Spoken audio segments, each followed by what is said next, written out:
Nhar il-Ħadd li ġej il-Kurja tal-Arċisqof fil-Florjana se tkun qed tiftaħ għall pubbliku fejn se tkun qed toffri diversi attivitajiet għal persuni ta' kull età. Dan se jkun qed isir waqt l-attività ġenna ta' ġonna bit-tema magħżula l-ftuħ tal-Kurja tkun Knisja li taqdi. Il-viżitaturi se jkunu jistgħu jesperjenzaw x'tagħmel il-Knisja fil-qasam ta' Djakonija. Bid-dettalji jitħabbru minn Michael Paceros, is-Segretarju Amministrattiv tal-Arċidjoċesi ta' Malta, fil-preżenza tal-Vigarju Episkopali għad-Djakonija Monsignor Charles Cordina. Din is-sena se jkun hemm aktar minn 20 attività għaddejja fil-Kurja tal-Arċisqof. Il-viżitaturi se jkollhom l-opportunità jifhmu aħjar kif il-parroċċi qed jgħinu lil persuni fil-bżonn, japprezzaw opri tal-arti u arkitettura u jipparteċipaw f'taħditiet informattivi u jaraw wirjiet imtella mill-arkivji djoċeżana fost l-oħrajn. Hawnhekk se jkun hemm iktar minn 20 attività għaddejja waqt l-Open Day għall-anzjani, għat-tfal, għaż-żgħażagħ,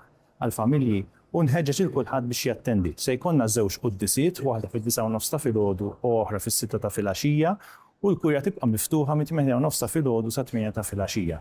Il-viżitaturi se jingħataw tarif dwar il-bini tal-Kurja fejn fost l-oħrajn servit bħala sptar militari, seminarju, skola tas-subien u għal żmien qasir waqt it-tieni gwerra dinjija anke bħala qorti tal-ġustizzja.